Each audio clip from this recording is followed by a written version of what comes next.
Good evening, dear viewers. We are gathered here again for our next and most incredible and fascinating interview that would be presented to you fresh from the American Academy of Dissident Sciences. We are here at a secret location in Pasadena with some of the most astonishing speakers and authors and researchers in this field. But let us first present the topic of our interview tonight. We will try to talk about the highest echelons of the secret societies on this planet, the highest echelons of Freemasonry, of the Knights Templars, of the Illuminati. Secret societies that are probably secret for this very simple reason, that there are a lot of secret things going on at their highest echelons that should not get into the public under any circumstances. And from our humble knowledge into the field, we will try to create a picture to elucidate this puzzle, to put the jigsaw puzzle together. With us here tonight, we have the incredible pleasure to have Eustace Mullins, who has been writing in the field of conspiratology and has been exposing the secrets of the American evilarchy, as some researchers call it, for more than, how many years already? 50 years? 50 years, yes. For more than 50 years. And he has published about 15 books, 15 books, yes. And 5 videos that would also be, the videos will be available. They are already available from the American Academy, and probably some of his books, because I'm sure that there will be an incredible interest in these topics. With us tonight is also Jordan Maxwell, who has been investigating for how many years already? Well, 35, 36 now. The secret symbology, the secret symbolic graphic language of these secret societies, the messages that are transmitted through these symbols and how they influence the public subconscious, and basically the education, and most of all the education of our children. So at the end of today's discussion, we would go to the education of the young generation, and to the new and upcoming and probably the most interesting book by Eustace, which is Education for Slavery. Education for Slavery, Education for the New World Order, Education for this new and upcoming global socialism or communism. A lot more hideous and a lot more sinister than anything that the regimes of Lenin or Hitler or Stalin or anywhere in Eastern Europe after World War II, even possibly in North Korea, any of these evil totalitarian regimes were able to attain. So let's start the discussion with just a brief picture, a brief analysis of the top echelons of these secret societies and the practices that they are involved in.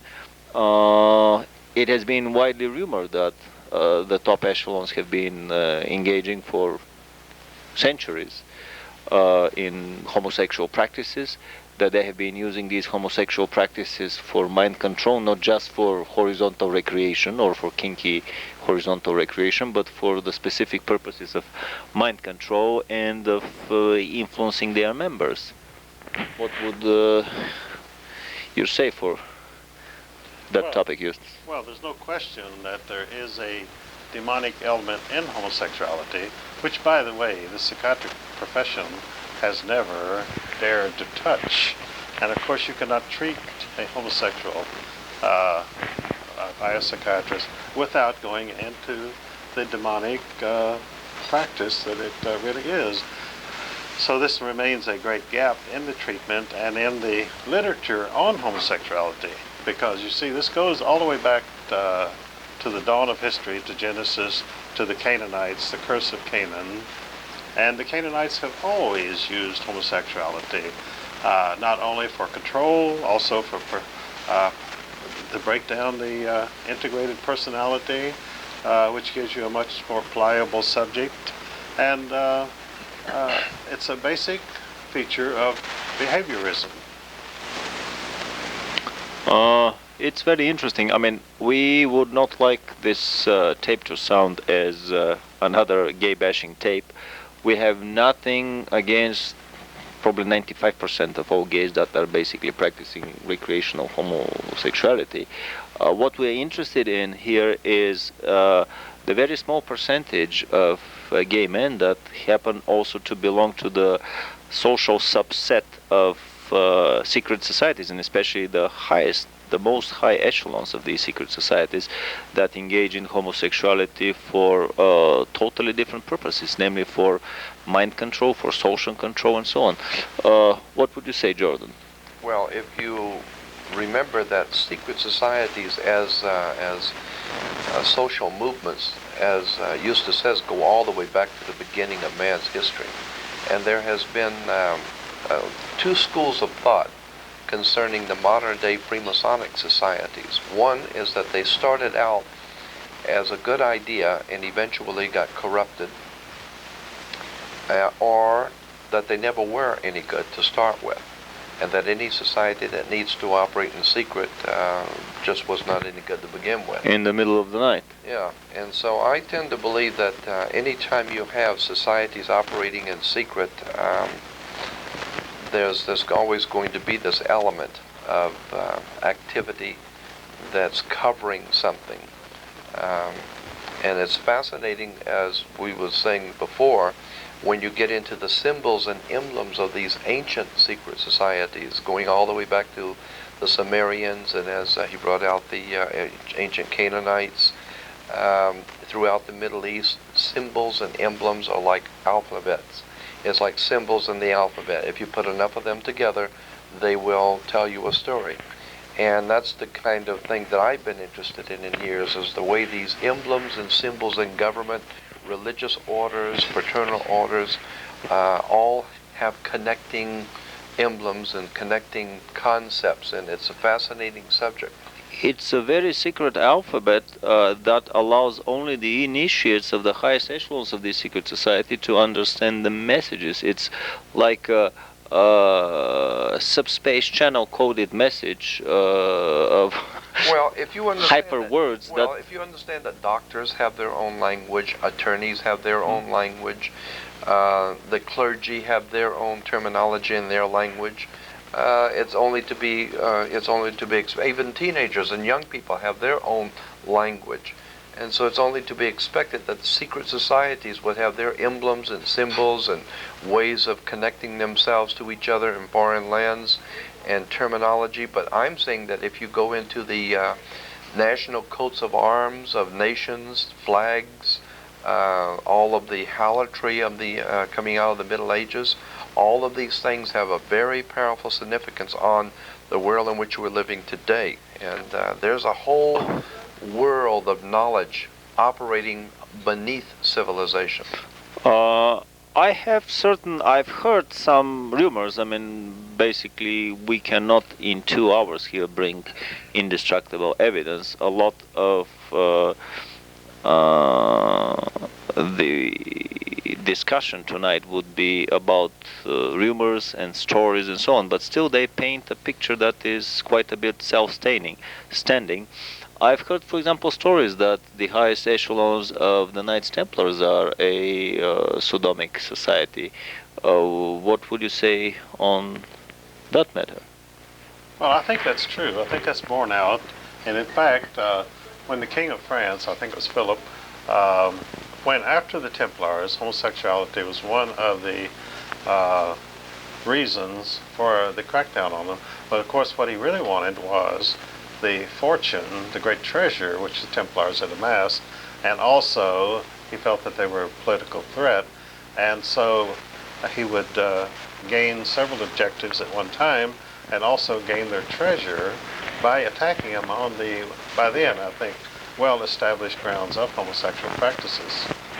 So basically, there is no way for somebody to go that high in the hierarchy of these organizations without being homosexual, at least in the Knights Templars. I think not. I think it's almost like a very advanced initiation ceremony, and of course, engaging in homosexual practices becomes a final committal to the innermost purposes of the order. And once you've done that, and I guess there's no coming back really once you've been initiated into homosexual operations or activities, you can no longer be a non-homosexual. There's no coming back from that.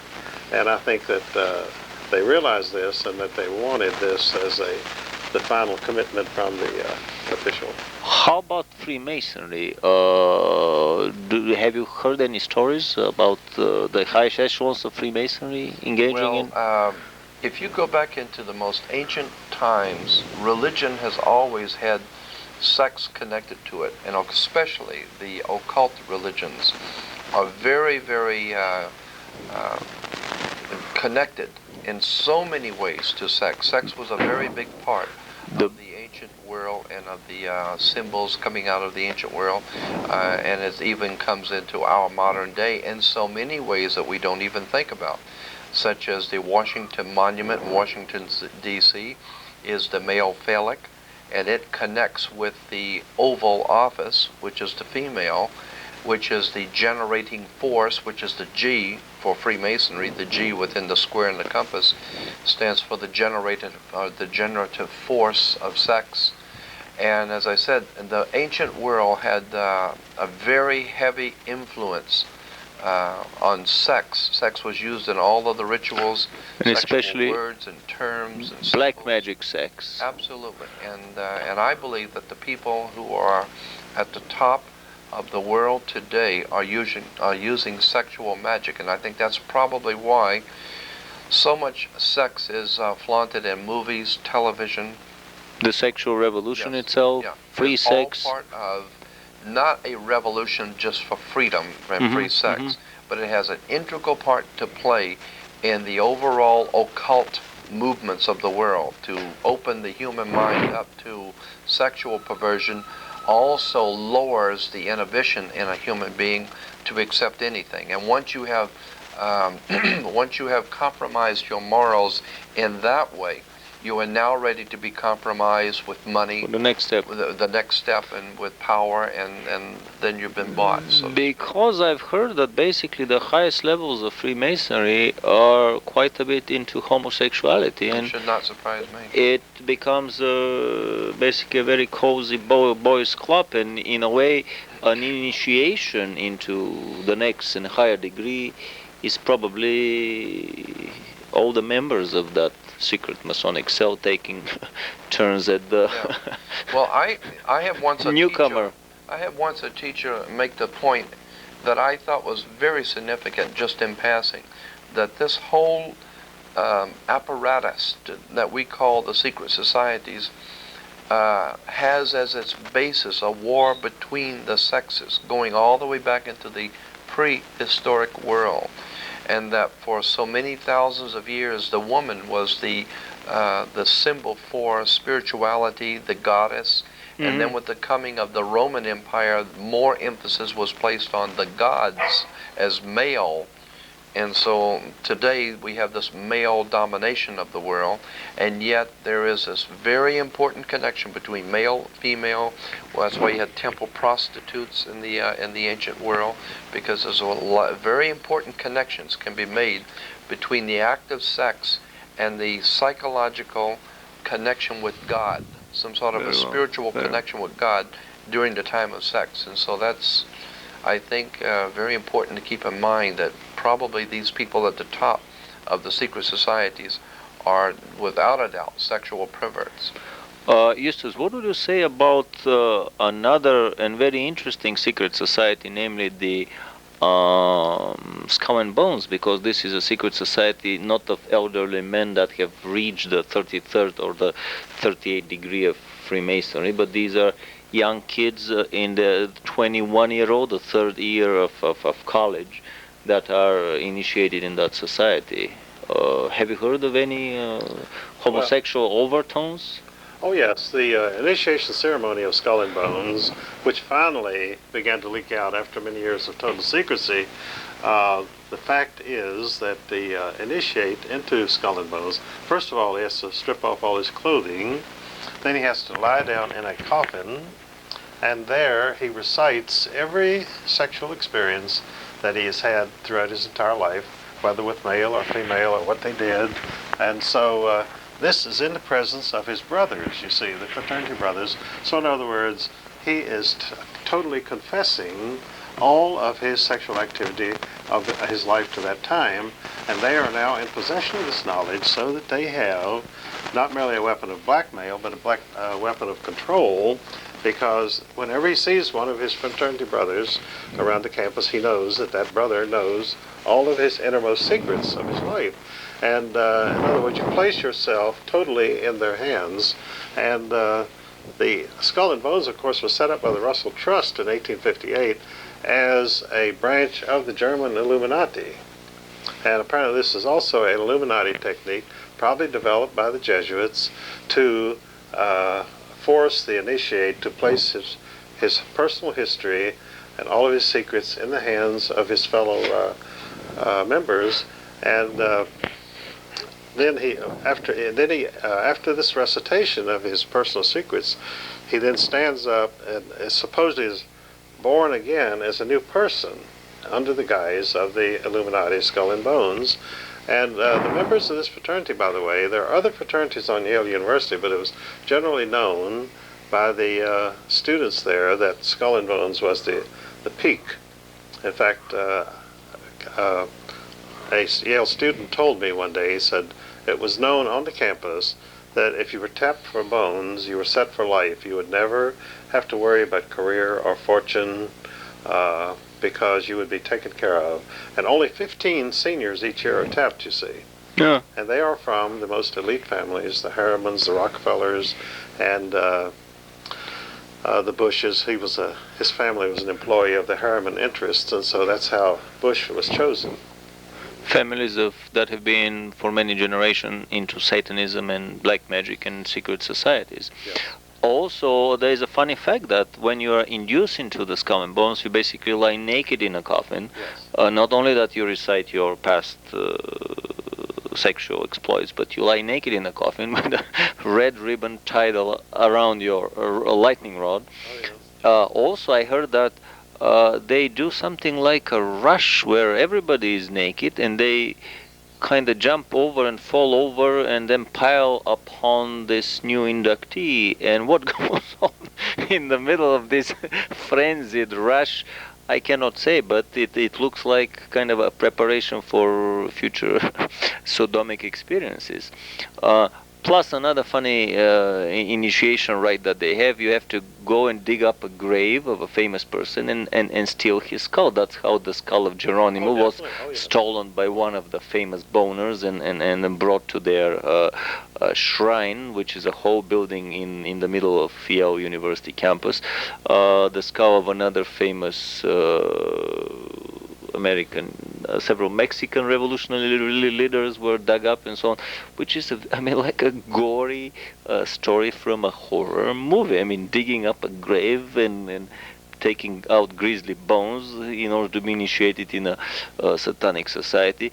If I use the language, the nomenclature of the communist totalitarian governments, basically, this is like a satanic Komsomol society, a youth satanic league, basically a preparation society, preparatory society, so that these members would rise much higher into the highest echelons of Freemasonry and the Illuminati. After that, I think it's important right there to make the point that the Skull and Bones was a Freemasonic emblem. It is a Freemasonic emblem. It was always on the graves in Europe of high degree Freemasons.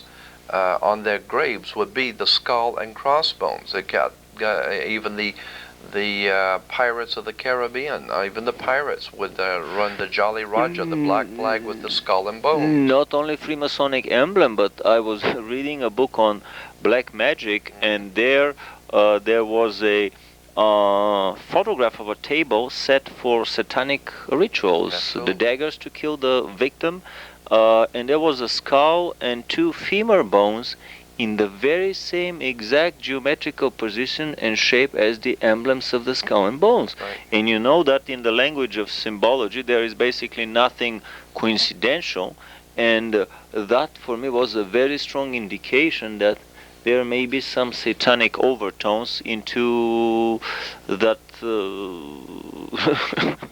campus fraternity society. On top of that, all these strange voices that were coming through the locked doors of this temple, until somebody broke in the 70s, and in one of the rooms they discovered full regalia of Nazi flags, uniforms, swastikas, posters. Basically, it's obvious that on top of being with strong homosexual overtones and preparatory for satanic practices, it also practices Nazi elitist philosophy of the white elite.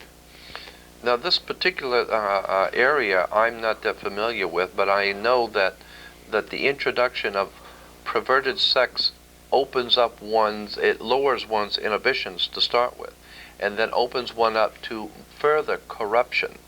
As we said before, that then one is not averse to maybe monetary corruption, and from there to lying, to political corruption. And once you're into that lifestyle, it's a short road. Yeah, it's a very short road, and you know there's no coming back, because as Eustace brought out, all of your cohorts with you know what you have done, and that's the way that they can keep control over you. Jordan, you mentioned something interesting about the G letter, the G force, the emblem on the Masonic shield. The square in the compass has the G in the middle, and the G stands for many people thought the G stood for God.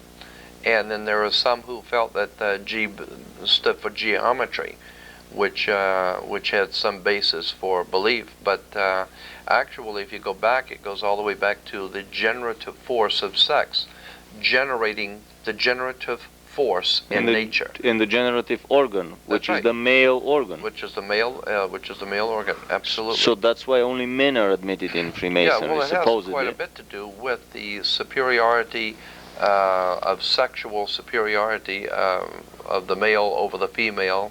And as I said, that this goes back to the Roman Empire. These symbols and emblems were used. And that's why the Mason carry these little aprons, because as this big curtain separates the holy altar in the tabernacle or the shrine from the place where the audience gathers, in the same way here this little apron, this little curtain in front separates the holy altar, the male generative symbol, from the uninitiated population. No, that's exactly right. That is precisely what the symbolism is. It's the holy curtain that divides the male generative force from the uninformed, or from the mundane. And sex has a very important so basically the highest god, the highest altar that Freemasonry bows to is the male generative organ. Yeah, that's right. And that's why that emblem is put in stone in that obelisk in Washington. D.C. Funnily enough, in the middle of the Park of the Heroes fallen in the Bulgarian Revolution, in the fight against the capitalists and the fascists, in the middle of that park, on a hill overlooking whole Sofia in Bulgaria, that's my country, way back in Europe, in Eastern Europe, there is an obelisk that is a carbon copy of the Washington Monument, a carbon copy. And behind that obelisk, there is this square long lake, exactly a carbon copy of that lake, which is the symbol of the female vagina. So basically, these monuments were copied through Eastern European Freemasonry, which was the conspiracy behind communism in all of these Eastern European countries, all over Eastern Europe. I would like to go now into basically the relationship of sex, and especially homosexual sex, with mind control. But Jordan wants to add something. Yeah, I want to add something in relation to the point that you were talking about Eastern Europe and communism.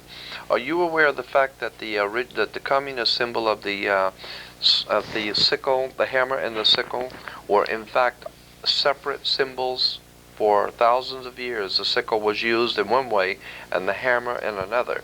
And only until the Communist Party did they put the configuration together, the two occult symbols. And what was their meaning? Well, the sickle represented Saturn. Saturn was the god of chaos, Kronos. And that's why even at the end of in New Year's, you have old man time, the old man, and then the baby crawling, which is the new year. And old man time is always hanging on to a sickle. Because old man time that we say goodbye to at the end of the year was the planet Saturn. Saturn was Kronos, or chaos, the old god of chaos who was leaving the old order and the coming new order, which would be the new year. And how about the hammer? The hammer was the symbol of the order. Well, and the hammer goes all the way back to the old hammer of Thor, which was the old Aryan hammer of Thor, which was used to reconstruct. You tear it down with the hammer and then you build up. You tear it down with the sickle and you build up with the hammer. Well, yeah. So what I see here is a pictorial graphical expression of this same old satanic slogan of Ordo ab Chaos. That's exactly right. Order out of chaos. You hammer the order with a hammer that was created out of the chaos of the sickle. That's right. Fascinating. The sickle is used to Ordo ab Chaos. And the hammer is to build a new order, so that's Ordo ab Chaos. New world order out of the chaos of... And let me make this point that Saturn was called Chaos. That was the name of a god, and that god is traced back to the planet Saturn. Fascinating. So that old man time at the end of the year is actually the planet Saturn or Chaos. So let's go now into the connection between homosexual sodomic practices and mind control. What would you say, Justus, about let's say the certain research that was done by Wilhelm Reich in Germany and several others that you were mentioning on Well, of course, Reich wrote The Function of the Orgasm, and I think that his understanding of the function of the orgasm was that it brought you into a relationship, not merely a sexual relationship, but a relationship of submission to control, a final submission that you would never rebel against anything, because once you've made this, actually given your body and your integrity, the integrity of your body, the sexual act is generally called, if it's not in the marital realm, is generally called a violation. You violate a child, you violate another person, and so by submitting to this violation, you sort of sacrifice yourself to the purposes of the order. It is a sacrificial gesture. That's very interesting. We were talking with Al Bielek about the mind control experiments that were going in the underground Montauk base, and he gave a fascinating rendition of the work of Wilhelm Reich, its connection in the American underground bases, work on mind control, with the previous work on mind control done by the SS in Germany, with a still previous work basically of sodomic mind control that is practiced by the black magic priestly cults of Tibet. Would this be the red caps that engage in black magic as a contradistinction to white magic? But basically what the story is that when the student and the teacher engage in such a homosexual act, when the student is brought into a near orgasmic state, then certain pathways open between the subconscious of the student and the mind of the teacher, and then the mind and the teacher, who is already deep into black magic, and abuse of that personal freedom and personal right to choose your own destiny. The teacher enters into the subconscious and can do all these DOS commands of erase, delete, change on the mind, on the subconscious of the student. This is done in Tibet to impart certain higher types of knowledge directly from the teacher into the student. In exchange, in return, the teacher consumes of these higher classes of energies that are released at the time of the orgasm of the student. And basically in these black right priesthoods, fornication goes on all day long. If there are girls around, fine. If there are no girls, boys. If there are no boys, all the animals in the courtyard. I mean, this is common practice there that makes no impression on anyone. These practices were used by the Germans, especially by Wilhelm Reich. I mean, the story is that in his laboratory, fornication was going on around the clock. And even here in the United States, he had special, his security guards were basically trained to shoot first and ask questions later. And especially any messengers from the FDA. But they were doing these experiments around the clock. What Wilhelm Reich discovered was, among the many things that he discovered, one of them was the orgone energy. And basically the orgone energy, this is the orgasmic energy, as I understand it. And through manipulation of that orgone energy, they later work on weather warfare, basically weather engineering for warfare purposes, creation of hurricanes, creation of storms, of tornadoes, of incredible power, with a machine as small and portable as an armchair, or probably in its biggest size as big and just a machine mountable on a truck. These photographs are very well known from the rare books by Wilhelm Reich that were expurged from the public libraries in the best Orwellian tradition. So back to the mind control, it was very convenient for the Germans, because in the SS they would indoctrinate the highest echelons of SS using these practices.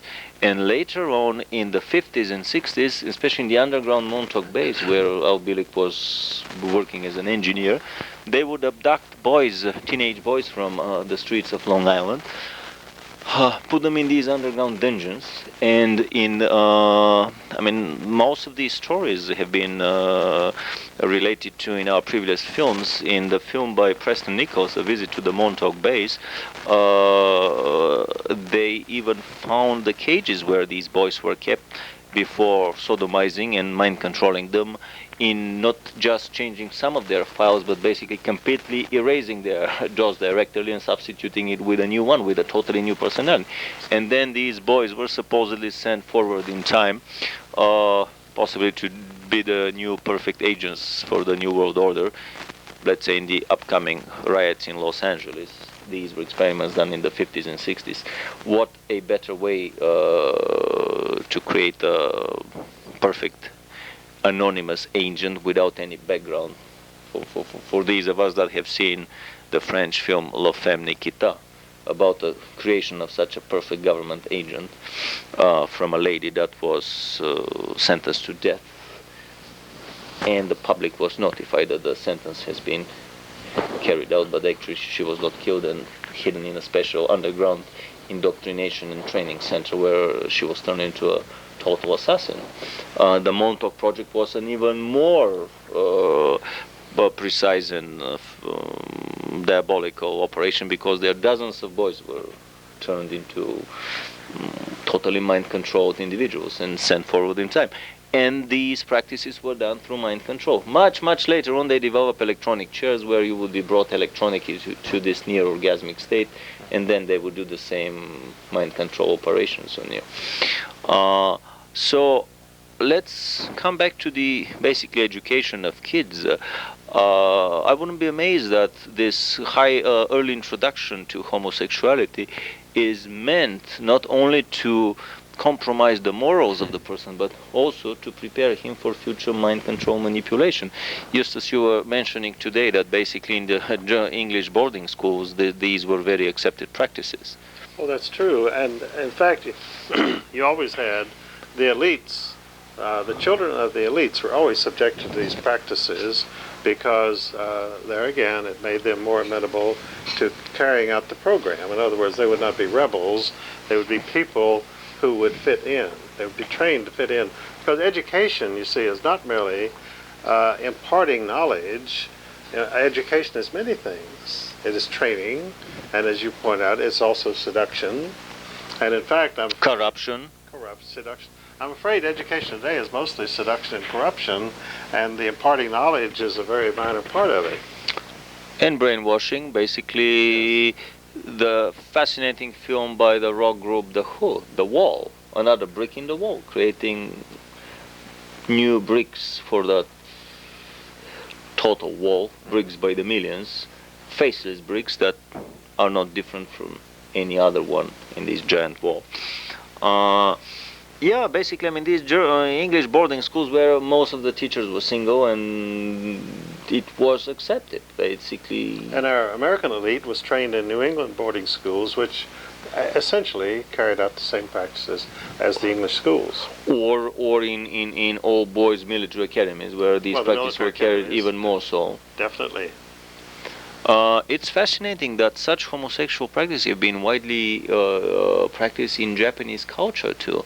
And even in the Japanese culture, they have a very well-developed homosexual poetry and homosexual art. I mean, it is not paraded very much in public these days, but if you are a connoisseur of specialized Japanese art, you will be fascinated at the abundance or overabundance of homosexual poetry and paintings, which means that even there the elite has been basically quietly led into the ways, into the fold, by their secret societies, which, as usual, would have the emblem of the dragon, and we all know that the dragon is the symbol of the empire of independent angels. I want to call them fallen angels on this planet. So, what is the bottom line here of all these discussions? That basically mind control is practiced with all possible means.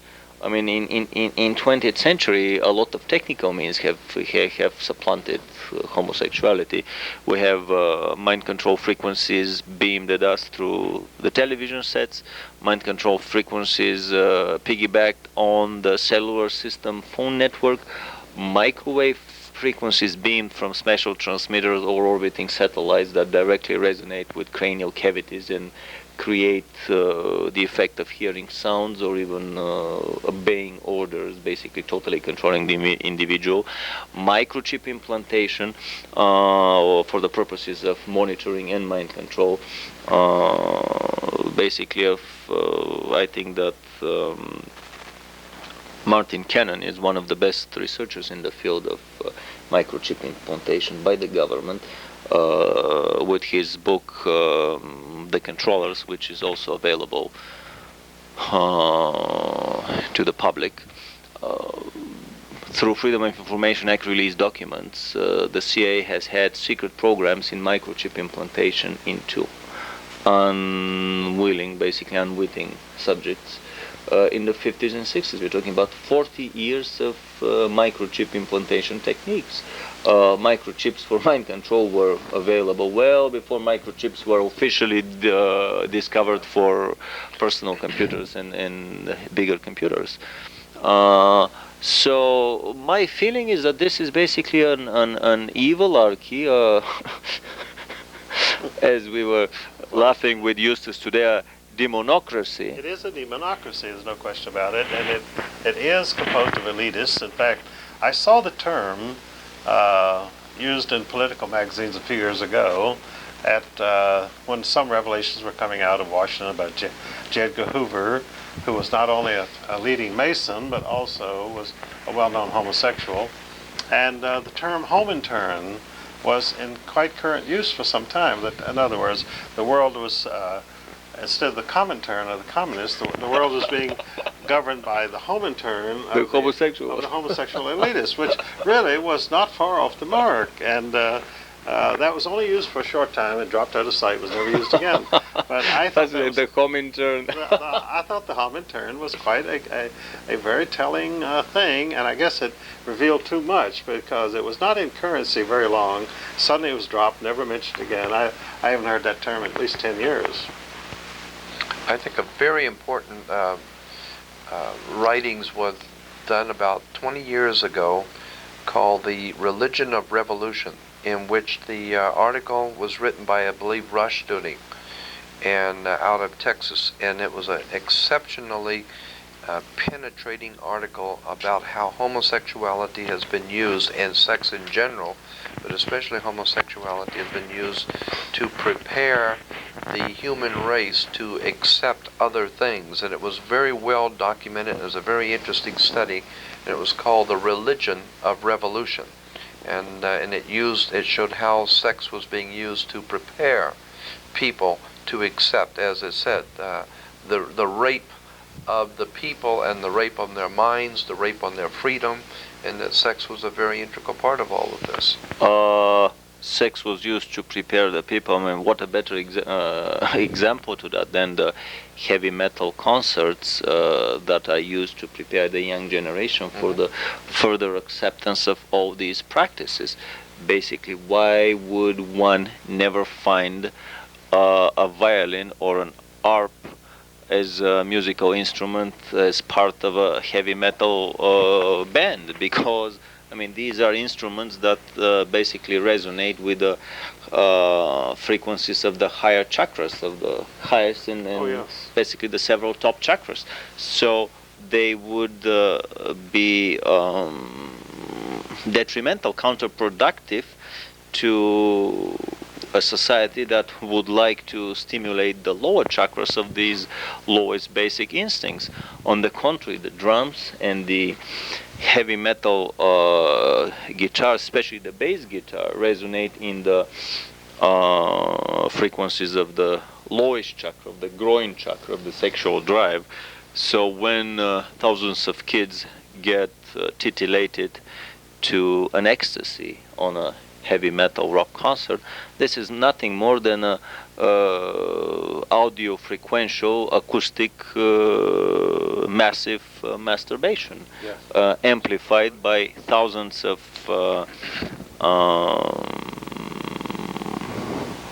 watts of acoustic power blasting from the speakers.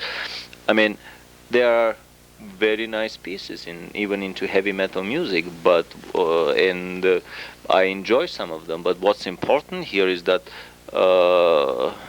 as an overall package, the bottom line is that the heavy metal music does not enhance and elevate the vibrations of the highest chakras that would allow you to telepathically communicate with highest orders of intelligences in the universe. On the contrary, they basically titillate your most primitive basic sexual drives and instincts. And there's another book that I think you should know about. It's called 4 Arguments for the Elimination of Television by Jerry Mander.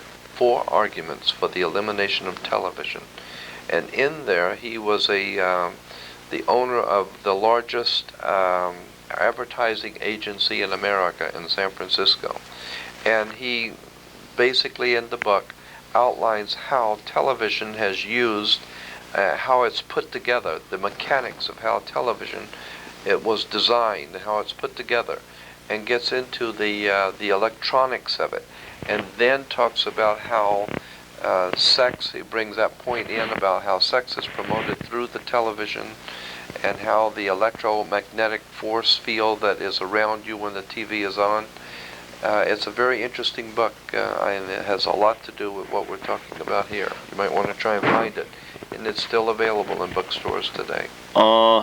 I've been thinking for the last month or so, occasionally watching television here, this funny story with Michael Jackson, and with my typically conspiratorial, suspicious mind, what else can a mind be of somebody having the professional or cultural deformation of Eastern European totalitarian communist country? But anyway, I was thinking, well, what the hell would the family be that would give its child to spend a night or a few nights or even on a regular basis, regardless of what the amount of money is that they get paid for doing that? And I was thinking, could it be that there is some bigger story behind this superficial story we are getting in the media? Could it be that these could be families that all belong to the same satanic society, and that they are giving their kids to be initiated, to be brought in the fold, so to speak, at an early age, because the younger you start, the earlier you start on your career with the basically the young communist league, I mean the corruption of the mind in Eastern Europe, the primary school communist league, then the secondary school communist league, the pioneers, the high school communist league, which is the Komsomol. The younger you start in this field, the earlier you can get into the Communist Party, which is the springboard. Every one of this is a springboard for the next, and once you are in the Communist Party, you are assured a pretty good position. So in a similar vein, parents of such ambitious and corrupt parents that have been in the fold themselves for a long time, they probably bring out their kids to be initiated. What's your feeling about that, Eustace? Oh, I'm quite sure that this is a factor, and I think this may be going on a lot more in the movie and television industry than we realize, that the families now use, I think the case of the Menendez brothers also brings in some of this, because he was an important figure in the entertainment industry. And so why were these two sons apparently being inculcated into these practices? It could very well have been a vocational program that he was inducting them in.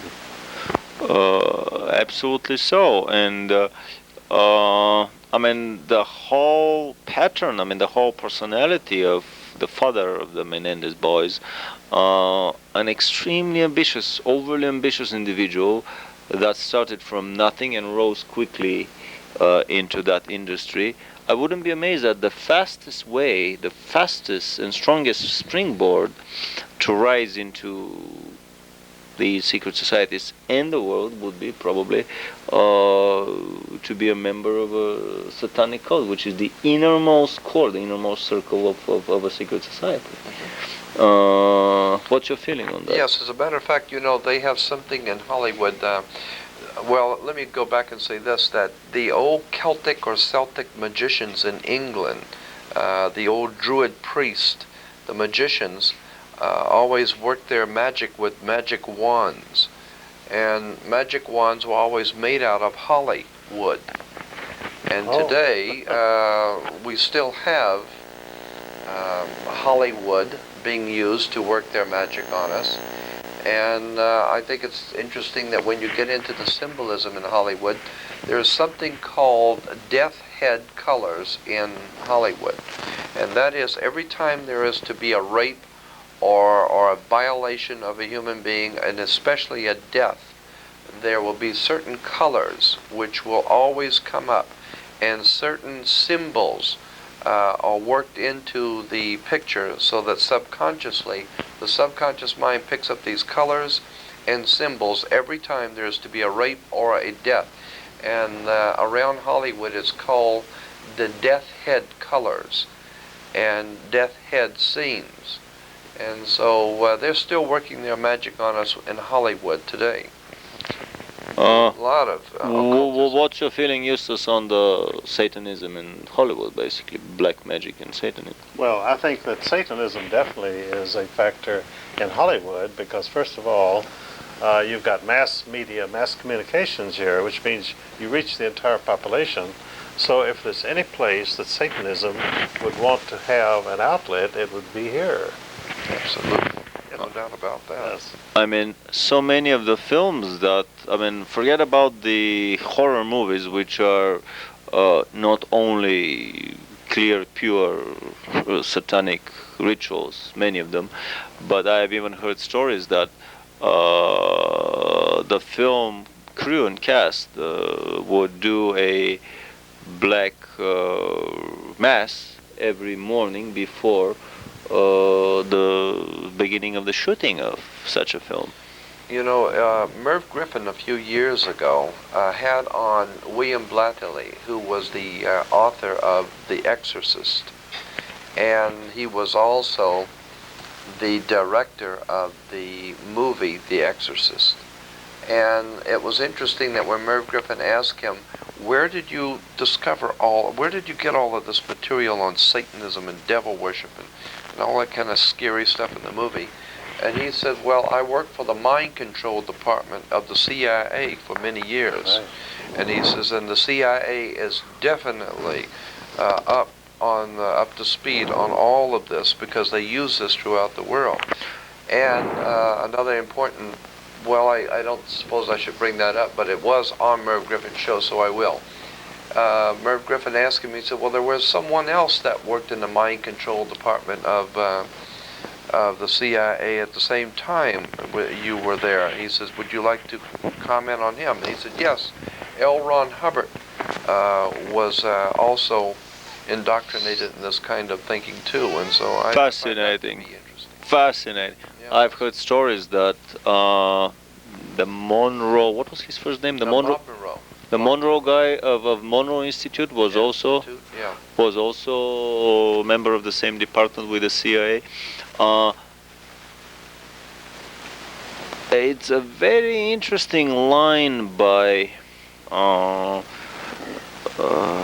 Stan Deyo in his book The Cosmic Conspiracy Yeah. about the infiltration of the intelligence organizations on both sides of the ocean, on both sides of the curtain, so to speak, by secret societies, that basically the empire of independent angels works in the very same pattern. If you know the workings of inside the KGB, these secret societies within the secret society within the secret society, you would know what is going on here in the United States. There is a fascinating film, actually two films that we produced early. One of them came from Germany, UFO Secrets of the Third Reich, where they give the whole backbone structure of secret societies that gave the rise of the Third Reich. Half a dozen people were more influential into bringing the Third Reich upon the heads of the German population and all these casualties that were its result, and on all of Europe and the world than anybody else in Germany. The Knights Templar branch for Germany, the Tempelhof Gesellschaft, organized the Thule Society in 1919. Later on, they organized the Vril Secret Research Society. They started with anti-gravity research in the late 20s. They organized the SS part, the National Socialist Party, to carry on their policies in the broader German population for the creation of a new world order, the new order, the Neues Ordnung that Hitler was talking about, and for the preparation of the coming of the new age. In 1919, the Thule Society was founded for that very same purpose, to prepare the German society for the coming of the new age. I mean, this is 60 years before the new age became a catchword in California. But this whole secret society within a secret society within a secret society, I mean, this whole system was carried on in Germany. Within the National Socialist Party was founded the SS as an even more secretive organization than the party itself. Within the SS, later on, they founded the super secret society, the Black Sun. And I think the members of the highest echelons of the SS were also members of the Black Sun. So in their special castle, I forgot the German city. Yes, I forgot the name of the castle. Babelsberg. Oh, they had a very special SS castle that was built over a greatly renovated and enlarged medieval castle. Right. But they had an underground round chamber with 12 seats, the usual 12 number, which was their secret chamber for probably satanic and sodomic practices. Right. And according to Stan Deyo, to come back to his book Cosmic Conspiracy, I mean, this is the pattern of the Luciferian presence on the planet to control the secret societies at the very elite. I mean, the intelligence organizations through these secret societies. Also, these stories that I heard recently about an interesting sect within the KGB, the so-called castrati, a secret society where the ritual castrations of the initiation of the black and bones into the Skull and Bones Society here, which is a red ribbon tied around the phallus, there is carried to the end, and these people are actually castrated, which gives the typical facial expression of a lot of the KGB high members of the 30s and 40s. So we have the same practices over and over and over, but all they are meant for control of the corresponding secret society and the overall organization into which this society is embedded. Let's come back to basically the education in schools and how the New World Order is preparing to bring down these practices into the public educational system. I mean, your upcoming book, Justus, is fascinating to this, and that's probably one of the most interesting books to hit the American book market in many years. Well, I think so. And you see, supposedly they're bringing all these practices into the schools to be taught to the children under the guise of sex education. In other words, why shouldn't a child know the difference between male and female and what the roles of the two sexes are? But in fact, the educational system is doing exactly opposite. They're ignoring the traditional roles of male and female to our children, and I'm talking about 6-year-olds, 6 to 8 years old, are being asked to not only be tolerant of sexual deviation, but that even at that age, they really should start thinking very seriously about whether they want to be a normal person or whether they want to be a sexual deviate themselves. In other words, they're being challenged to accept homosexuality when they're 6 years old, and this is not a primary concern of the average 6 years old. Absolutely, and especially keeping in mind that homosexuality is not 10% of the population, as is the myth, but No, it's very small. a lot less. So what they're actually doing also is to, because homosexuals don't reproduce, they have to constantly be recruiting new members, or otherwise the practice could die out altogether. But that's fascinating, because that's another population reduction policy out of the large number of such policies that they have, from the designer diseases and designer viruses that are coming non-stop from their assembly line of the labs at Fort Detrick and many other places, to the encouragement of working for both parents so that they cannot produce 6 or a dozen children as the American family would do just maybe 50 years earlier, but just 1 or 2 children. Encouragement of lesbianism and homosexuality to reduce the population. Yes, very much so. I mean, the kid of my friends was asked in high school a long questionnaire about homosexuality, and the bottom line of it was that if they had any problem figuring out on which side of the divider line they were, they should go and talk to their homosexual teacher about getting enlightenment. And the very end of the questionnaire was basically that you should not discuss these things with your parents. Oh yes, very much so. Which enraged the parents themselves. Well, the parents, you see, hope that their children will be normal and that they will marry and have children themselves, so they have grandchildren. But you see, the homosexual recruitment cuts that off. Not only population reduction, also the breakdown of the family, which is a very important part of behaviorism. Still I've been thinking, I mean, it's so fascinating to put under a common denominator the stories around Michael Jackson, the stories about the Menendez brothers, with a recent story that I heard from some friends about very interesting summer camps, that a weekend of 2 days in this summer camp for kids may cost up to $25,000. And what do the elite children get in such a camp? That costs a fortune for almost a yearly, the median yearly income for an American family of 4 was $22,000 just about 5 years ago. Now it may be $25,000. So basically a median yearly income goes into a 2-day education.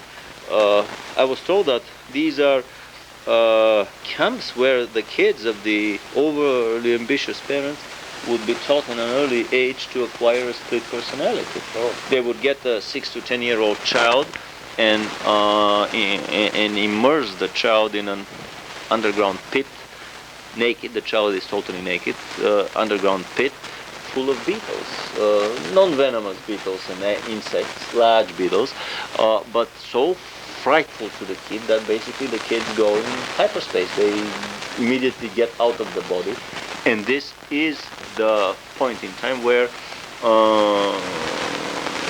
certain demonic entities, certain spirits, enter into them, forming this split personality. Do you have any comments on such practices?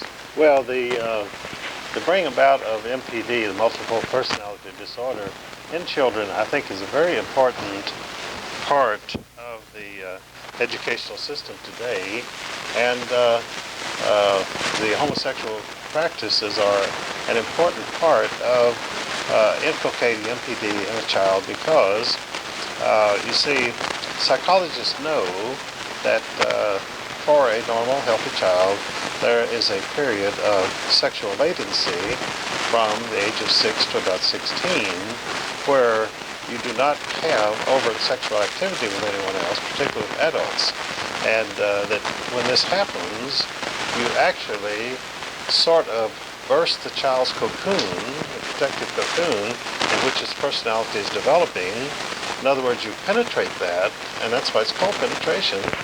And once that is penetrated, you open the way for the child to develop multiple personalities and to become a much easier and more controllable subject of the world order state. And there's no question that this is a definite political program that they're following, that the sex education in the schools is dedicated to this, not only to the breakdown of the family, but to producing an almost new class of robot-like citizens who will grow up never to question authority, never to rebel, because you see...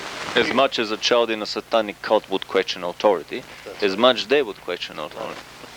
And so this is definitely part of the program to create what they call a new citizen, a new type of citizen who will never really represent a threat to the new order. Fascinating stories.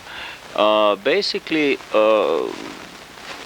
I wouldn't be amazed that split personality in satanic cults is not a byproduct of the activity of the satanic cults. It may be the prime objective of these cults to create new upcoming members, the new generation, from whose ranks the future elite members, the future basically leaders of this demonocracy, of this society under extremely heavy Luciferian influence would be chosen.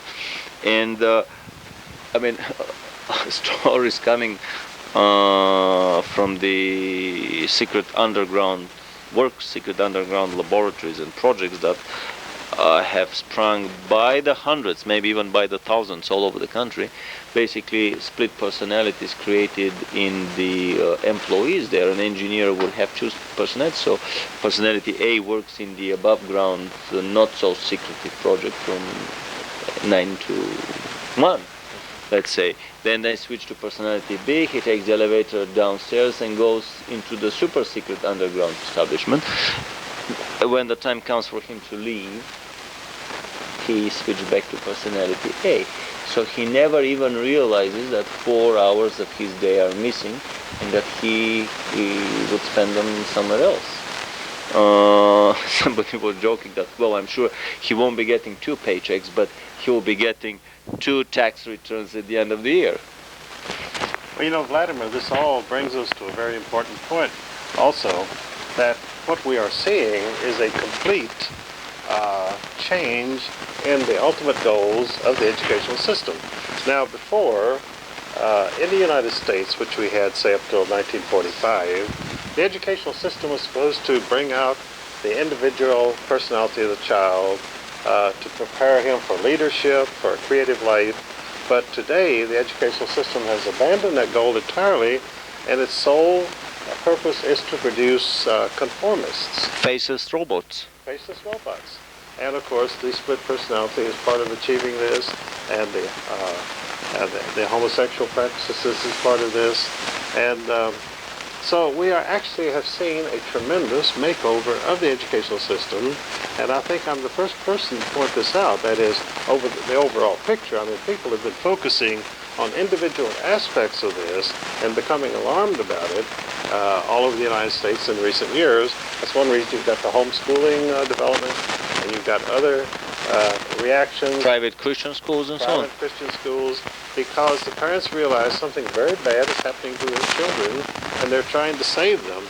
But until they see the whole picture, they cannot do much to correct the situation.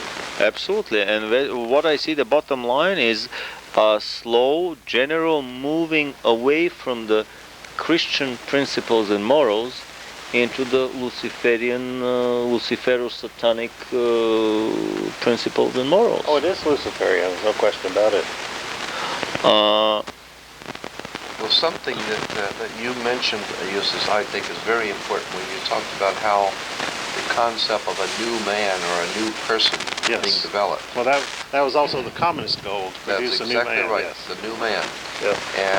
And I was at Santa Barbara, University of California, Santa Barbara. Center for years ago. Humanistic Studies, probably. Well, no, I was up there for about a week going through all of the documents on mind control that was being used by communists at the time, reference works, but there was one article there about in the California State document on how the terms that were being used and developed for the new citizens that will inhabit the new world order. And they kept referring to the young people as the new man, the new creature, the new individual, and the new society. And the whole emphasis is that you must get away from the human feelings, human emotions, the desire for love and to warmth care for and happiness warmth. and togetherness. Right.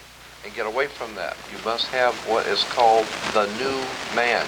Yes. And they even brought out in the article how names have been developed in the past 100 years, like New Man as a name, like Paul Newman Oh, yes. Paul. and New Man, and they have been developing names purposely To introduce the concept. Yeah, right. Fascinating stuff. Fascinating stuff. I still have those documents that I photocopied The film years ago. Boys from Brazil is a beautiful film about these secret. Here we are entering into genetic research, into human genetic research, into cloning of human beings. In the film Boys from Brazil, these were biological clones that were cloned from. But that's not a new concept. As far back as the 40s, what's his name? Charles Lawton was starred in a movie called Island of Lost Souls. Then in the 70s, late 60s, early 70s, Burt Lancaster played in a movie called Island of Dr. Moreau. Yes. There have been... which is a book based on a book by H.G. Wells, which came out in the 1890s, early 1900s, which was, I mean, that's probably would be another fascinating interview about the human genetic research that has been going on. But all of these indoctrination methods, for example, what they bring out is, what was the name of this Vulcan member of the Star Trek 1, the old Star Trek? What was the name of this alien Vulcan? Oh, you're talking about Mr. Spock. Yeah, Mr. Spock, yeah, Mr. Spock. Why is, in what way is Mr. Spock different from the human beings? In the way that he has no emotions. And only pure logic. Only pure logic. Basically, he is as logical as a computer and as emotional as a brick. Exactly. And this is exactly the new men, the brave new boys of the New Republic that H.G. Wells wrote about. Actually, it's a fascinating quote in his 1902 treatise of basic impacts of science on society and social progress. And who was it? Was it Aldous Huxley that wrote Brave New World? Exactly. In which he talked about how young people were going to be traumatized and prepared to go into a new order of the world, Exactly. in which there would be no more human emotions, no more family ties, nothing to do with anything, because when you're dealing with human emotions and human feelings for a child, for other people, it is very difficult to control that kind of a mentality. Not only that, but human emotions. What is the strongest of all human emotions? It's love. Love. And basically, if you can bottom line the whole Christian message, the whole message of Jesus Christ during his life on the planet, it can be bottom line with one single word: love. So basically, the word love is like anathema to the empire of fallen angels, and they would like to do everything possible to get our society as further away from the condition of love as they can. So Mr. Spock is the excellent individual. So in these programs, there is well, not a very young boy by now, but a young gentleman that was educated in these boys from Brazil type of New World Order secret academy somewhere in the Brazilian jungles, Jefferson Souza, who is an extremely, or Sosa, Jefferson Sosa, who is an extremely strong psychic, according to Al Bielek. He was able to even pinpoint and trace his multiple goings back and forth in time, and his implantation of his soul into the new baby, which are other bizarre technologies, not of genetic human engineering, but of soul engineering, which we would probably discuss in a further future film. But this strong psychic boy had a very interesting childhood. He was raised in a farm totally void of any and every human contact, living in an isolated room where food would be brought on a tray through the input window, and the output would be taken out through the toilet or the output window, and that's it. No human control of any kind, no sound, no nothing. And the only contact with the outside world would be through television screens. So basically these are boys educated by machines. And the purpose of this program is to get rid of the emotions, to get rid of that most dreadful of the human conditions, the condition of love. And in relation to that, the movies back in the 40s, the Tarzan movies, if you'll remember, the article I was telling you about in Santa Barbara brought out how the motion pictures of Tarzan movies was to glorify the glorified savage, to take man and the entire human race and go back to the jungle and to live like the what they called the glorified savage, and that the modern day civilization based on Christianity was to be shunned, and that the abolished, was to go back to the jungle to live like Tarzan. Well, that was Rousseau's Noble Savage, you know. Yeah, the Noble Savage. Back to nature. Back to nature, which was a very important philosophical concept, and which I think immediately preceded the French Revolution. And basically, I wouldn't be amazed that Rousseau was a major luminary and a major thinker of the Illuminati. Well, that's what the actual records say, that he was an ideologue, a major ideologue, as was Plato. Yes. I mean, through his major work, The Republic, which basically laid the foundation from all future political developments on the planet away from monarchism and into republicanism, which is the Luciferian way of social management, unlike monarchism, which is the Trinitarian way of social management. You see, the most important thing you need to remember in relation to mind control is the one thing that the people who are running this world from behind the scenes, the one thing that they are most concerned about and that frightens them is human individuality and human creativity, the human being as it was designed by God to be free and to exercise all of the human emotions, to protect oneself and one's family, and to look after the human race as a whole.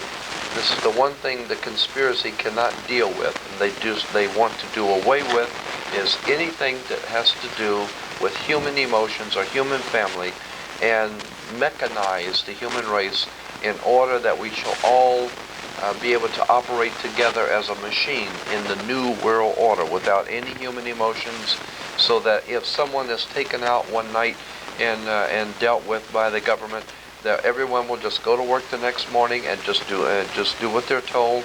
And I think that this thing that happened in Waco, Texas, is a classic example of how well we have been prepared, because we sat in television and watched human beings in our country, in America, die in front of our eyes, and it was not a movie. This was actual life and death situation. And then everyone got up the next morning and went to work, and nobody said nothing. No one said much about anything. They were an ugly cult engaging in child abuse. And never even considered that they were, no matter what religion they were human beings in America. Absolutely. That died in front of you, and no one did anything.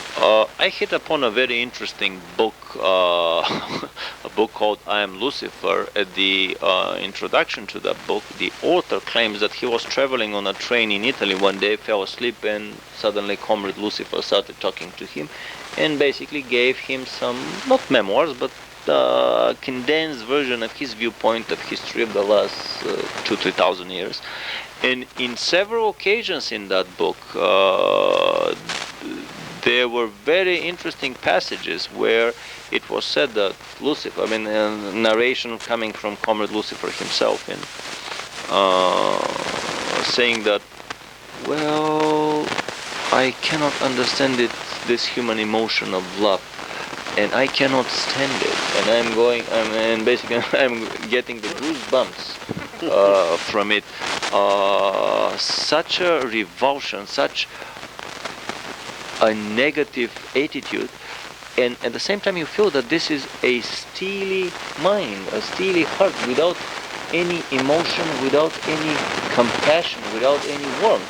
So it's very interesting in the yin and yang universe of competing and parallelly existing opposite beginnings, how the infinite love of Christ is confronted with the infinite coldness and steeliness of Comrade Lucifer, and how this bottom line, I mean, there is a tremendous effort, what tremendous effort there exists to introduce this bottom line of lack of compassion and love into the public education. In relation to the subject we're talking about, there was a movie. I would suggest everyone get a copy, to rent a copy of the movie and watch it.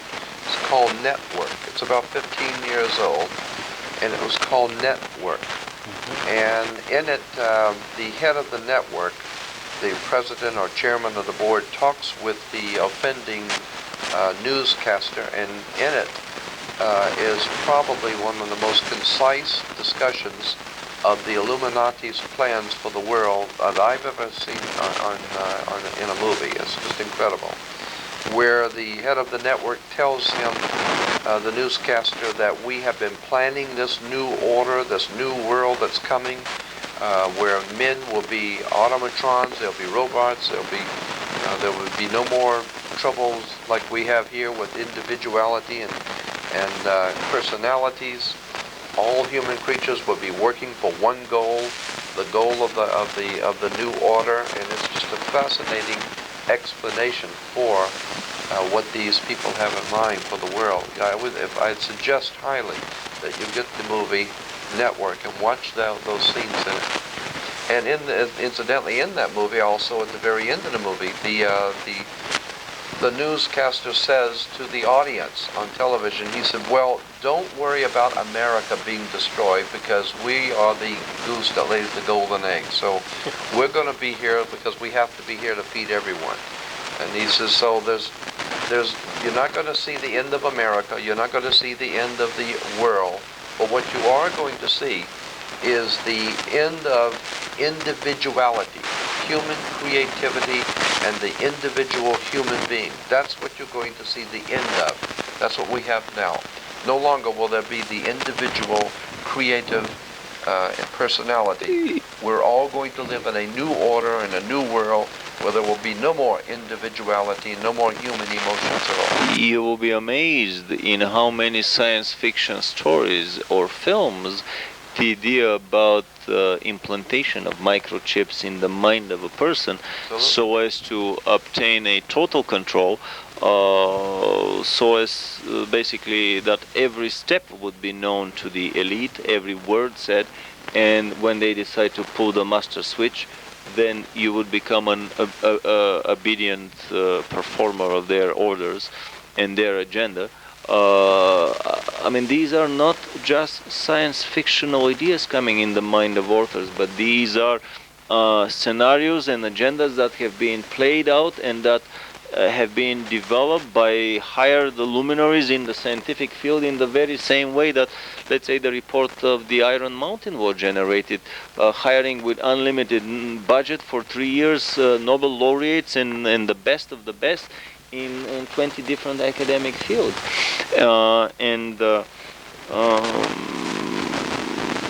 There are stories, rumors that basically what Orwell wrote in his book 1984 was not a prophetic warning to the citizens of this planet, but it was basically another of the numerous Illuminati blueprints and agendas for a future society, where through these constant low-intensity nuclear wars, the population would be kept low, and a small handful of elite, ruling elite, would run the whole world.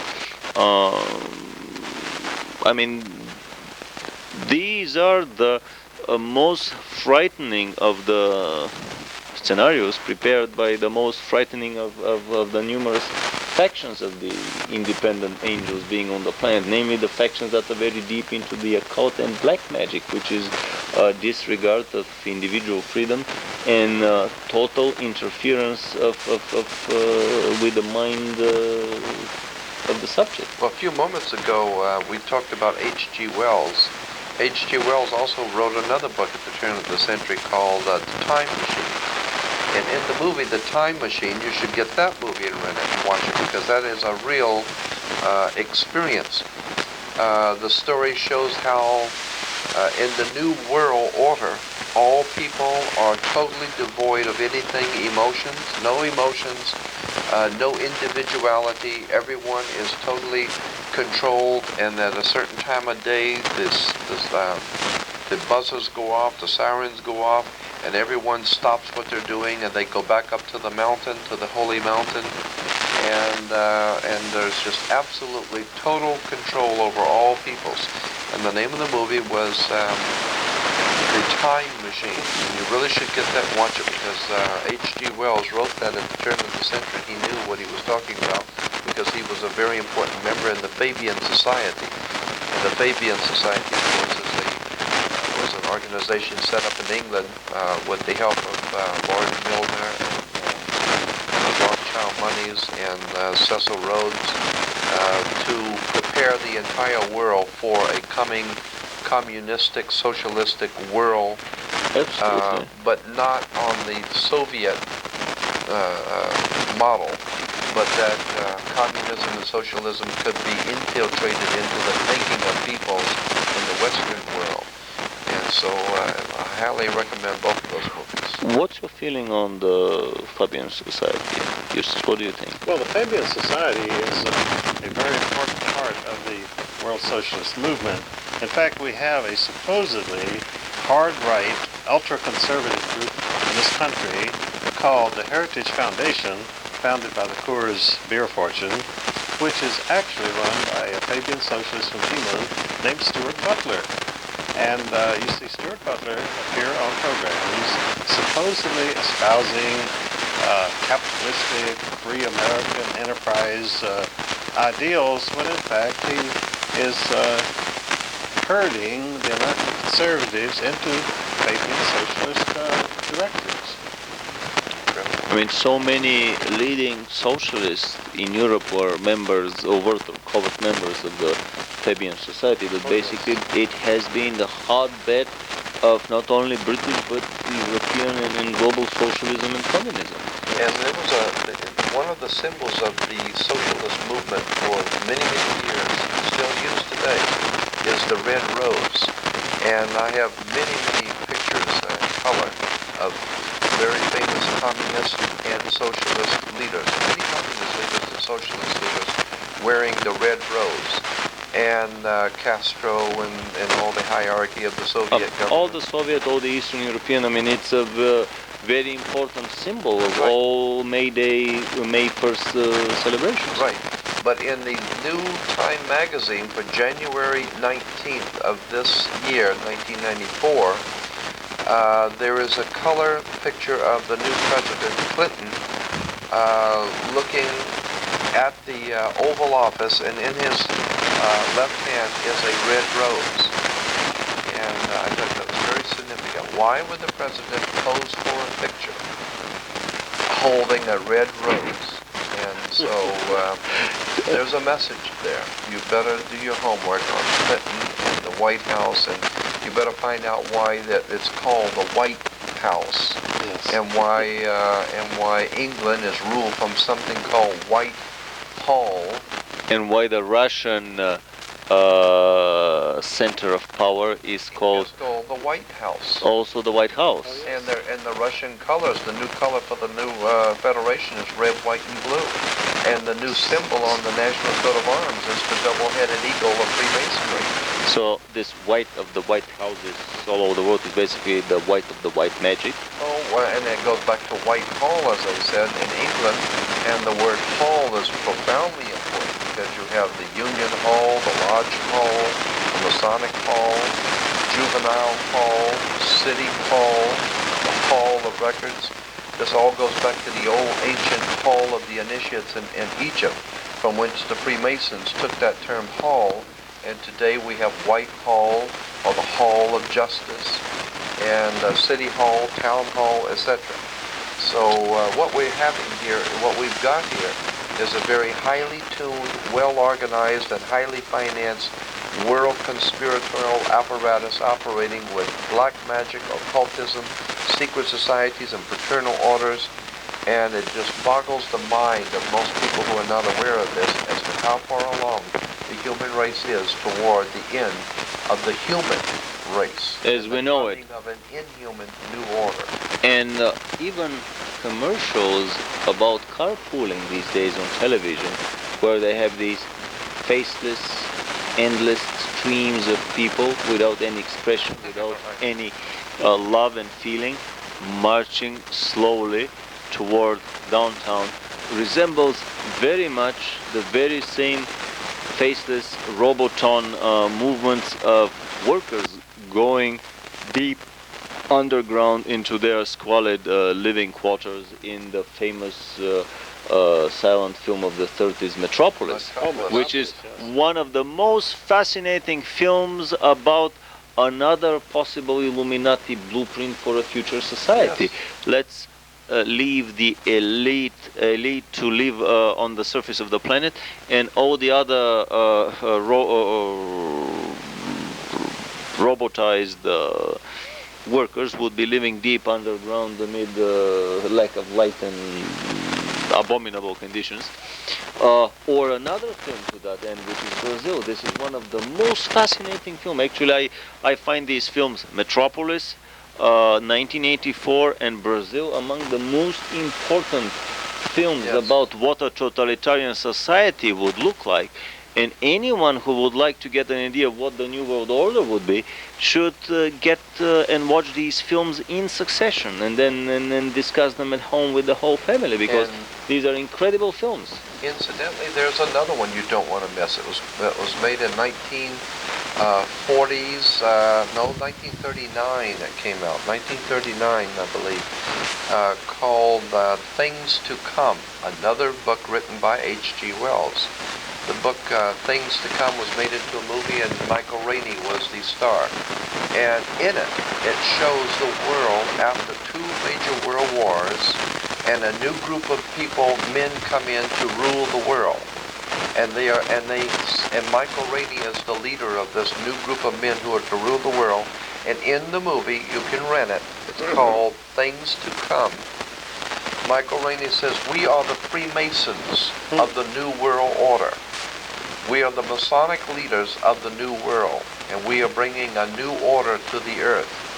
and one of the kings says, "I've heard about your conspiracy, and I don't want anything to do with it." And Michael Rainey says that we are the power behind the thrones of the world. We are the Freemasons of the New Order. I think that is very significant. Back in 1939, Oh, yes. Freemasonry bringing a new world order. The movie is Things to Come. You can rent it in any... Fascinating stories. I think that we should backtrack to almost the very beginning of this discussion, because we missed few very important developments, actually two important developments in this country, and I would like also our friend present here to give his opinion on these cases. But one is the McMartin child molestation case. What's your feeling about that case, Eustace? Well, I'm quite sure that this is part of the conspiracy to violate the children and to make them susceptible to split personality, multiple personality disorder, in order to make them robotic slaves of the New World Order. Is it also possible that since everyone seemed to have been found to be innocent, that there could have been also a plan to put it into the minds of the people that when children talk about their molestation, that most likely it just didn't happen, and that the people are being accused are actually innocent, as the McMartin people were found to be innocent, and that maybe we shouldn't be worrying that much about this whole subject. Well, I think there was a very definite program to educate the public, or make the public believe that there have been other cases also in which people were convicted on these charges of child abuse at these daycare centers, and then were later found to be innocent and pardoned. So I think there has been a long, ongoing campaign to convince the public that when children talk about these things, that it's just a childhood fantasy, and you don't have to pay attention to them. And I think the media has done a great job in bringing this to the American public to make them believe that the children have overwrought imaginations, nothing really happens. I felt the same because thing. a lot of the media moguls are the very consumers of these children that are supplied to them for sexual purposes. Definitely. And there is a nationwide ring of child prostitution. It's been exposed in a number of publications. Leading bankers, politicians, George Bush is mentioned in one, the famous Omaha case, which you may have heard of. Nebraska, Omaha, the Lincoln Savings and Loan. Yeah, basically the McMartin molestation case, according to Ted Gunderson, and Ted has been the FBI chief for Los Angeles for how many years? Maybe quite a few years. Close to a dozen years. And after he retired, he's been investigating in his free time ritual child abuse and human sacrifices by satanic cults for all these years after that. More than 10 years now, by the way, and he is probably the leading authority in this country on ritual child abuse. And according to his words, the McMartin child molestation case was not an isolated case. On the contrary, there were up to half a dozen such cases all over the country. And if the parents of these abused children were only to unite, and there was a large enough legal base to start a class action suit against the government. I mean, I'm not a legal expert, but basically to start a class action suit against the government for the government inactivity, for doing nothing against these organized and extremely powerful, very well funded. I mean, after all, so many elite politicians and bankers are the consumers of these children. Oh, yes. To start a class action suit against the government for total inactivity in this field. And so what were you saying, Eustace? That basically a whole tunnel was discovered there under the kindergarten. The discovery of the tunnel verified some of the supposedly wild fantasies of the children about going into a tunnel and seeing sacrifices done and so forth. And they claimed no tunnel existed. Well, then they found a tunnel, which really substantiated a lot of the charges the children had made. And not only that, but this tunnel was connecting the uh, what is it, the daycare center with the nearby building, so that the children would be moved quietly to the building, and from that building they would be loaded into limousines with dark windows and taken to the politicians all over town. Yes, that's right. And this is not an isolated case. On the contrary, this is the pattern that exists all over the country. And to make sure that even if the trio or how many of the defendants there were would be convicted, to make sure that these convictions would be overturned, the lady lawyer the prosecutor who was basically trying them, it turns out that she was also a graduate from that very same McMartin preschool. Yes. So then she would be easily implicated as being involved personally in the case, Definitely. as being not impartial, being biased, and the judgment could have been easily overthrown. So basically, very, very cleverly, they did a precautionary measure there in case everything else fails. Yes. And I mean, this is a pattern that goes on all over the country. Not only small children were taken for sexual gratification to the elite, but what was the other story in Omaha? The Omaha savings and loans, the Omaha, Nebraska. Lincoln Savings. The Lincoln, the Lincoln Savings The and Larry Loan. King case. That Larry King was supplying young boys to the politicians in Washington. Oh, yes. That's absolutely true. And in fact, you find this, that no matter where these things are going on, Los Angeles or Omaha, there's always a link back to Washington. And this again goes back to the Comintern, which I mentioned earlier, the homosexual elite, which is running this country and probably much of the world. One of the now young gentlemen who was a teenager while abused by this cult gave in his court documents the story how he was taken to a wild sexual orgy, locked in a cage. And among other wild things that he was forced to do, at the very end, he was forced to fornicate with a corpse of a dead man through the bars of the cage. Probably somebody who was already slain and made a sacrifice. Oh, yes. In the wild orgy. Yes. And somebody even mentioned that a lot of these boys would be later killed so as not to be witnesses to having these liaisons with leading politicians. Certainly. And probably killed in a very sophisticated ritual abuse, child satanic ceremony. Yes. I think we should also clarify that when we talk about Larry King, we're not talking about the radio talk show host Larry King. We're talking about an individual that was involved with that particular bank in Nebraska who happened to be named there. Savings and loans, a sleazy individual. Yeah. Right. But who was it just one so of the happened that his name happened to be Larry King also. Who was one of the main purveyors of child prostitution, and basically he ran a child prostitution ring for the elite in Washington. Somebody also told me that they do these regular retreats, the elite does. Where was this summer retreat? Well, you're talking about the Bohemian Society. Tell us something about the Bohemians and the Bohemian Moors and the very word Bohemian, and what does the Bohemian Grove mean? Well, Bohemian, in the way in which they are using it, is similar in which the way it has been used, but it's got a little different slant to it. Originally, Bohemian simply meant someone who was like an artist, or a poet, someone who lived the life of an artist that was not the same as the normal person that lives today.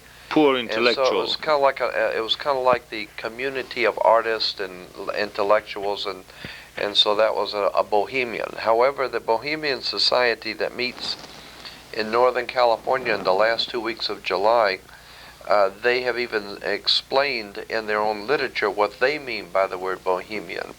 They have said that their understanding of bohemian is people who do not live by the same moral or ethical standards as the rest of the human race, people who do not live by the same laws and ethical standards.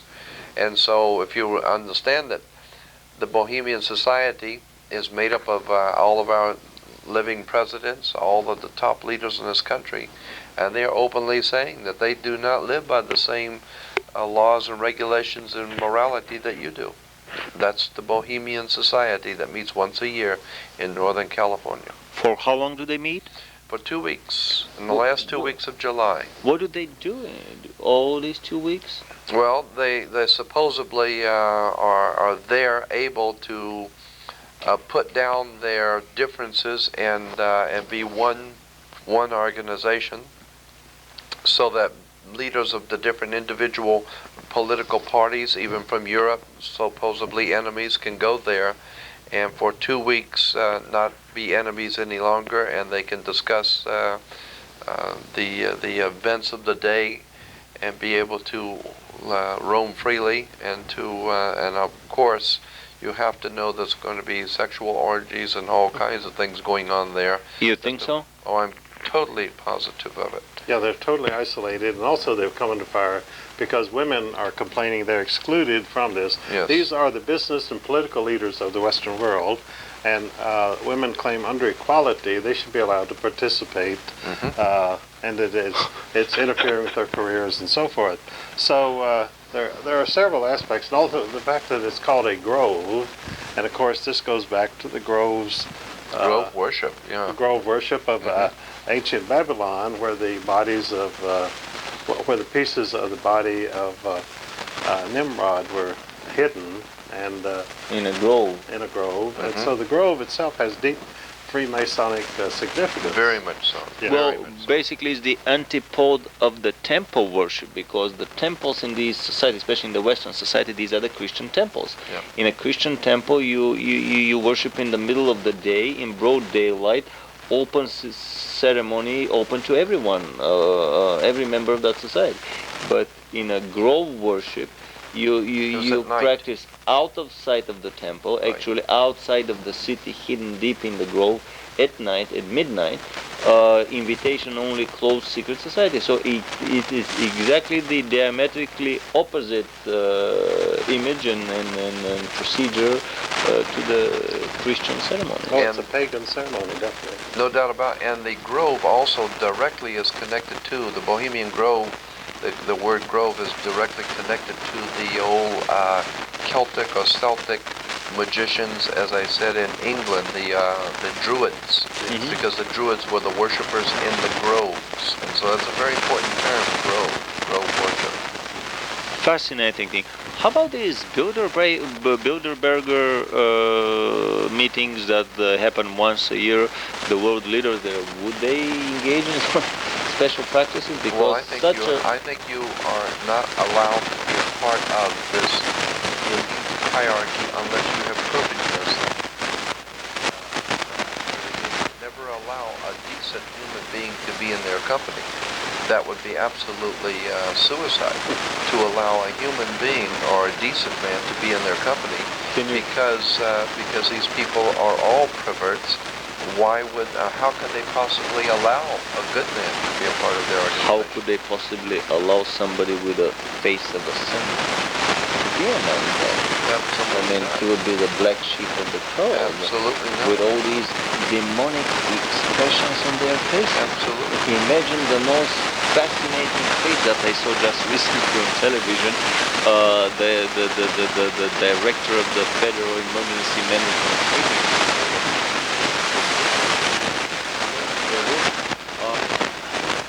I was mesmerized by his eyes. I've never seen such an eyes through my wanderings on 3 continents. I've never seen more nocturnal eyes of a midnightly creature. I mean, actually somebody told him about the eyes, because at the end of the day he was looking down as if reading from something and never even looked up to face the camera. I mean, this was the kick of my day. I mean, I've never seen a person with more demonical eyes. But then you think about, well, this would be the guy, the real Tsar of this country when they suspend the constitution, and he will be the one to marshal thousands in the concentration camps and into the population elimination centers of the New World Order. I mean, you have to have the proper individual for this post. And again, I will have to say that there's another movie that you need to see that Robert Duvall played in. It couldn't be made in this country. It was filmed in Canada, and it's called Handmaid's Tale.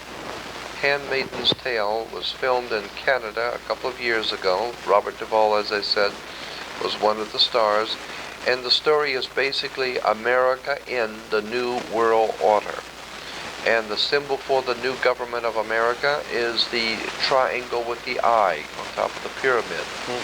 And it has all together to do with America and the New Order. And it shows vast concentration camps and people who are dissidents and people who do not fit into the New Order are being carted away in trucks and double semi-trucks and taken out to be removed and to be exterminated. It's a tremendous movie called Handmaid's Tale, T-A-L-E. I found an incredible issue of Look magazine from the 60s, and we're gonna put this on the tape later on, with a cover story about concentration camps, vast concentration camps being built in America on the Nazi pattern.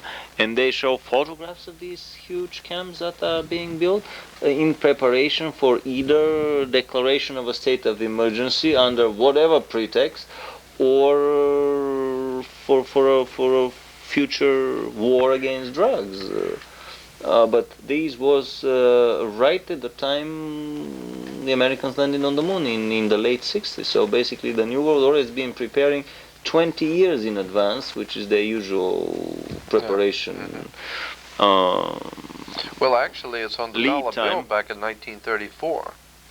And the man who put the symbol of the New World Order on the back of the dollar bill on the pyramid, the Novus Ordo Seclorum, or the New World Order, was Franklin Delano Roosevelt, known affectionately to his friends as FDR, Fraudulent Deficit Roosevelt.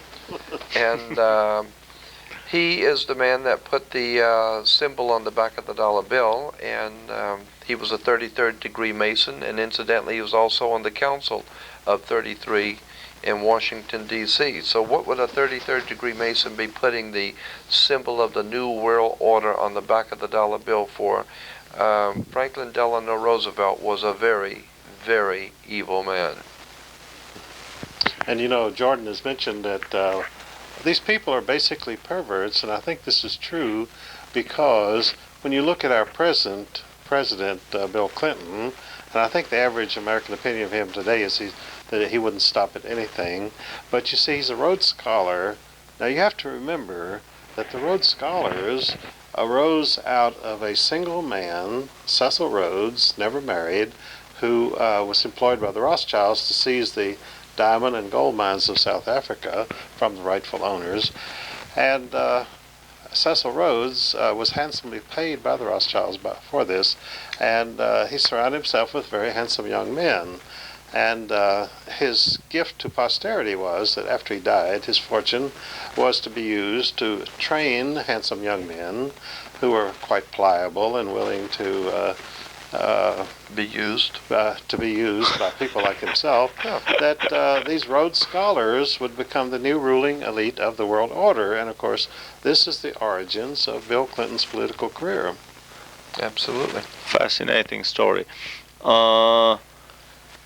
There were stories that, well, I mean, we're a little bit deviating here from the topic, but what I would like to say basically about the American education of the kids, I mean, I think that I find most fascinating, very briefly here, it's basically a rather long story, but we don't have much time. I mean, I'm coming from Bulgaria, which is in Eastern Europe, and Bulgaria fights with Romania for the place before the very last place in Europe, right in front of Albania. Bulgaria, Romania, and Albania, the last three least developed countries in Europe. However, we were fortunate enough to borrow our education from primary school all the way up to university from the German system. I mean, we were allies with the Germans for quite some time. Most of the Bulgarian professors graduated in Germany before the Second World War, and this left a very strong imprint on Bulgarian education. But in Bulgarian schools, I mean, we start a foreign language in 5th grade, which is Russian. In 7th grade, we start a second. I mean, Russian is closer to Bulgarian because it's a Slavic language, but in 7th grade, we start a Western language, which is German, English, or French by choice. We start a very massive study of world literature. In 5th grade, we study Greek literature, where you read actually from 1st grade, we're given a very long reading list to read these books at home. I'm talking about 25, 30 books, thick books. Children books have more pictures and so on, but by 4th grade, you're supposed to read Jules Verne in original. And you'll be given 20 books to read during the summer recess. In 5th grade, we started with ancient Greek literature. 6th grade, we studied ancient and medieval European literature. 7th and 8th grade, we studied in great detail Bulgarian literature. 8th grade, again, we studied Asian European and Middle, and 9th grade, modern European literature, and so on. I mean, on top of that, our curriculum of mathematics, geometry, and planimetry and trigonometry is high school curriculum of mathematics is equivalent to 1st or even 2nd year of university level mathematics. But it's most fascinating. One of the greatest disappointments and disillusionment of Bulgarian intellectuals and engineers, doctors, and inventors that have come to this country and that are looking for a place to know their fields. But basically, the educational system here is a giant modernizing and cretinizing enterprise that is designed to produce the most pliable and docile specimen for the upcoming New World Order. What's your feeling on that, Eustace? I think that's probably a very important line in your book. And it's, I would say it's the basis of my trace the association.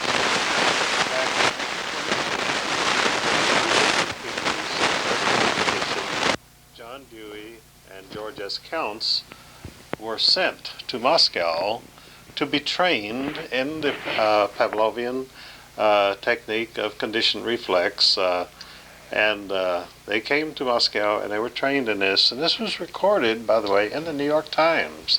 That's where I got it from, the microfilm of the New York Times. And they came back here to set up the program for the entire United States system of education of the Pavlovian system of conditioned reflex, which, as you well know, is where Pavlov, a Russian scientist, found that he would, before he would feed the rat in the cage or the dog, he would ring a little bell, and so then when he rang the bell, the dog would salivate even if no food was forthcoming. Mm-hmm. And that he found it was very easy. Now this is basic behaviorism, which is the reigning, not only the reigning school of philosophy, but the reigning school of educational theory in the United States. That you can, with behaviorism, you can teach anybody to do anything, to condition them, to prepare them for a service as life, as a robot in the New World Order. And that is all American education is today. And that's why we have that term in education today that we are, that young people are to be trained in jobs, that you get job training today. Oh, job training is job training. That's the Rockefeller Foundation, which was the name of the Rockefeller Foundation before its present name was General Education Board. Yes, the General Education Board. That's how important this is. Right. And the point I'm making is that you train a dog. You train an animal. That's right. You educate a human, but you train an animal. And so that's why they give us today in the education system job training, because they have to train you like an animal.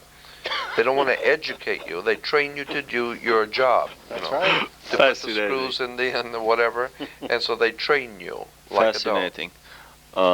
And we have not to forget that the Rockefeller Foundation is located in a high-rise building in New York. New York, that the has Empire. That has a number that is 666. The Is street it? number of that Oh, very building, interesting. somebody told me, is a 666, a very important number. I think there is a fight for all these 666 number buildings And in the incidentally, big cities. it's in New York, and New York is referred to as the Empire State because it's the state of the New World Empire. Right. New World Order. Well, gentlemen, it's time for the bottom line, final concluding statement. Well, my concluding statement is that it is high time that people wake up to find and look around you. For someone many years ago said that many will look with their eyes but not see, and will listen with their ears but not hear.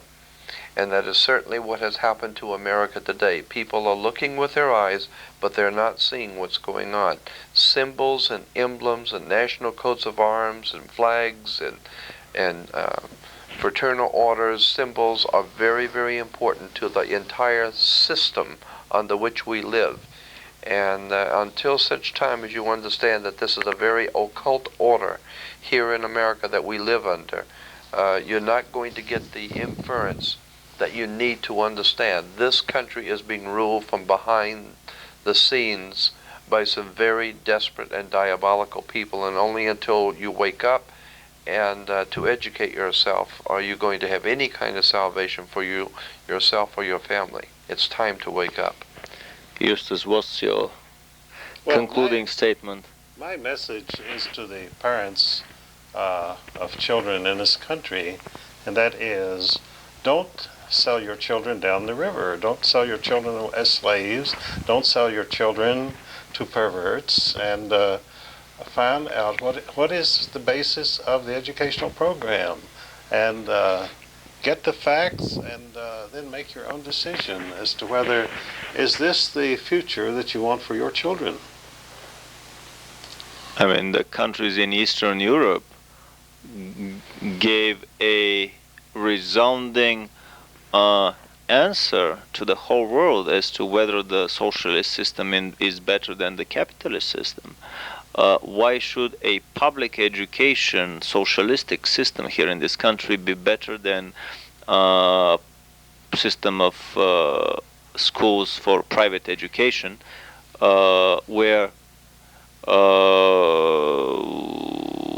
basically the parents would be choosing the educational program, the parents would be choosing the school, and the teachers that would be in contact with their children. My concluding statement is very simple. I mean, number one should get his kids as quickly as possible from the public, out of the public education system. Let's vote with our feet. If the state was in charge of production of cars in this country, the situation would have been the very same as in the Soviet Union. One model of car never changed for 10 years. I mean, basically the Soviet Union has gone through 5 or 6 models of cars for the 80 years since the Bolshevik Revolution. This is how much the state is capable of creativity, innovation, and invention. And the American public educational system, compared to what it could have been if it were to be a private educational system, I mean, it is such an unfavorable comparison. Coming from Eastern Europe, from a totalitarian communist country, I never cease to be amazed how much this society not only smells of socialism, but it reeks of socialism and communism. And the sad story is that it is not by coincidence and mistake, but it was designed to be so. And thinking about Reagan's prophetic words about the evil empire on the other side of the curtain, I slowly come to realize that the real evil empire on this planet is actually on this side of the curtain. This is the ugly occult Satano-Luciferian model on which all the communist parties and secret societies within them and the whole communist countries were patterned. and that basically the upcoming New World Order will be more evil and more inhumane, more devoid of love and affection and compassion than any of the ugliest Bolshevik or fascist or Nazi or communist social structures the world had ever seen. The experiments in Cambodia, the killing fields of Cambodia, where advisors from Washington were advising Pol Pot as to the best ways to reach the Global 2000 objective of the reduction and elimination of the global population, were just pocket experiments of the future massive population eradication campaigns that have as a goal the final reduction of the population by 1 billion, by 2 billion, even as low as 500 million, as many such prognoses and scenarios have been putting forward. This is the conclusion of this tape, and this is just one of the many new and upcoming tapes that we have in mind. In the following tapes, we'll be talking about human genetic engineering that has been going on for more than 100 years with the purpose of the creation, the engineering of the super race and the superman, which will repopulate the planet after it is emptied by the numerous illuminated depopulation measures, and also many other interesting topics. Thank you very much all for your attention, and basically we wish you all success. We shall overcome. We certainly will. Thank you very much all.